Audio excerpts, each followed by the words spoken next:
그런데 정말로 막달라 마리아가 예수님께 향유를 부었을까요?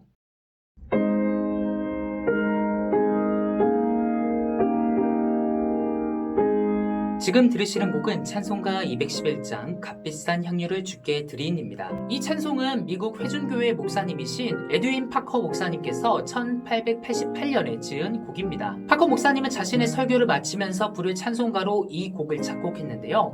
안타깝게도 어떤 본문으로 설교를 했는지에 대해서는 알려지지 않았습니다. 그런데 우리의 찬송가를 자세히 보면은 관련 성구가 적혀 있다는 것을 보실 수가 있을 겁니다. 누가복음 7장 46절이라고 되어 있는데 예수님께 향유를 부은 여인의 일화가 적혀있기 때문에 아마도 파커 목사님께서 이 성경 구절을 바탕으로 설교를 하셨고 작사를 하셨다라고 추측해 볼 수가 있습니다. 그런데요, 사실은 이 성구는 목사님이 붙이신 게 아니라 찬송가 편찬자가 자의적으로 붙인 구절입니다. 우리는 단지 그렇다라고 추측을 할 뿐인데, 왜냐하면 1절 가사에 막달라 마리아가 등장하기 때문이죠. 막달라 마리아는 어떤 사람이었을까요? 누가복음에 따르면 7 귀신이 들렸으나 예수님께서 고쳐주셨다라고 기록이 되어 있습니다. 이후에 마리아는 예수님의 제자로서의 삶을 살았고 예수님의 십자가 처형의 현장에도 있었습니다. 그리고 예수님의 부활을 가장 처음으로 목격한 사람이 되기도 했죠. 그런데 정말로 막달라 마리아가 예수님께 향유를 부었을까요? 그런데 여기서 신학적인 문제가 하나 발생을 합니다. 막달라 마리아는 향유를 부은 적이 없다는 거예요. 그러면 파커 목사님이 막달라 마리아와 베다니 마리아를 헷갈리신 게 아닐까 하는 것이죠. 왜냐하면 누가복음 7장에 향유를 부은 여인의 사건이 등장하고 바로 뒤에 있는 누가복음 10장에는 예수님의 발 곁에 앉은 여인이 또 등장하기 때문이죠. 그리고 이 여인은 나사로의 동생인 베다니의 마리아입니다. 만약에 파커 목사님이 헷갈리셨다라고 한다면 예수님의 발 곁에 앉은 여인을 막달라 마리아로 착각했을 가능성이 있어요. 그러나 막달라 마리아가 예수님의 발치에 앉지 않았다라고 말할 수는 없어요. 왜냐하면 예수님께서는 자신들을 따라다녔던 이 여자들을 제자로 받아들이셨거든요. 이 말은 여인들이 랍비의 문화생이 되었다라는 말인데요. 이스라엘 사회에서 랍비의 문화생이 되었다라고 이야기하는 관용어로 랍비의 발치에 앉았다라는 말이 쓰였어요. 다시 말해서 예수님의 발치에 앉았다라는 말은 예수님의 제자가 되었다라는 말을 표현하는 시적인 표현인 것이죠.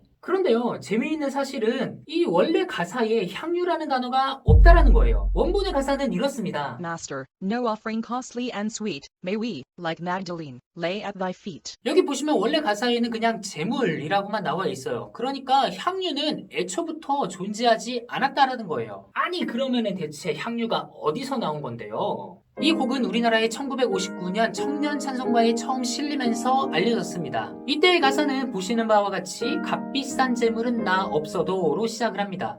놀라운 건 이때 가사에는 막달라 마리아가 존재하지 않는다라는 거예요. 이후에 이 곡은 1967년에 개편 찬송가에 실리면서 가사가 한번 바뀌게 됩니다.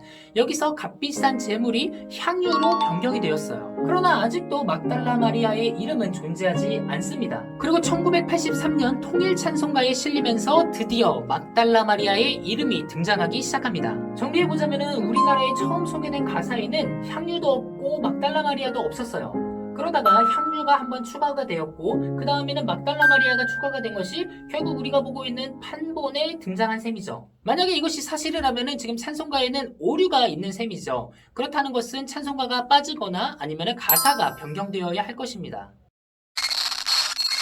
여담으로 막달라 마리아가 창녀였다라는 속설이 있습니다. 그러나 이것은 명확한 오해입니다. 성경은 막달라 마리아가 창녀라고 얘기하지 않아요. 이 창녀설의 근원은 교황이었던 그레고리오 1세가 설교에서 막달라 마리아가 창녀였습니다 라고 이야기한 것에서 비롯되었습니다. 그러고서는 1500년 가까이가 지난 1988년에 이르러서야 교황인 요한 바오로 2세가 막달라 마리아가 창녀였다라고 이야기한 것은 성경을 잘못 해석한 것이다 라고 이야기하면서 막달라 마리아가 사도 중에 사도였다라고 정정하기도 했습니다. 예수님의 십자가 죽음을 앞두고 예수님께 향유를 부은 여인이 있었습니다. 예수님께서는 복음이 전파되는 곳마다 이 여인이 행한 행위도 기억이 될 것이다 라고 말씀을 하셨습니다. 그런데 우리가 복음서를 읽으면은 사복음서에 모두 향유를 부은 여인의 이야기가 등장하기 때문에 대체 무엇이 같고 무엇이 다른지 헷갈리기 십상입니다. 이러한 현상을 전문 용어로 공관복음 문제라고 이야기를 해요. 우리가 성경을 통해서 명확하게 확인할 수 있는 사실 두 가지가 있는데요. 하나는 막달라 마리아가 향유를 부은 적이 없다라는 것이고, 향유를 부은 여인 중에 이름이 밝혀진 여자는 나사로의 동생인 베다니의 마리아밖에 없다라는 것입니다. 다음 영상에서는 향유 문제를 다루면서 공관복음 문제가 대체 무엇인지, 복음서를 어떻게 접근하면 좋을지 한번 알아보도록 하겠습니다. 혹시라도 막달라 마리아에 대한 오해가 있었던 분들은 오늘 영상을 통해서 오해가 풀리셨으면 좋겠습니다. 시청해주셔서 감사하며 더욱더 좋은 컨텐츠로 보답을 해드리도록 하겠습니다.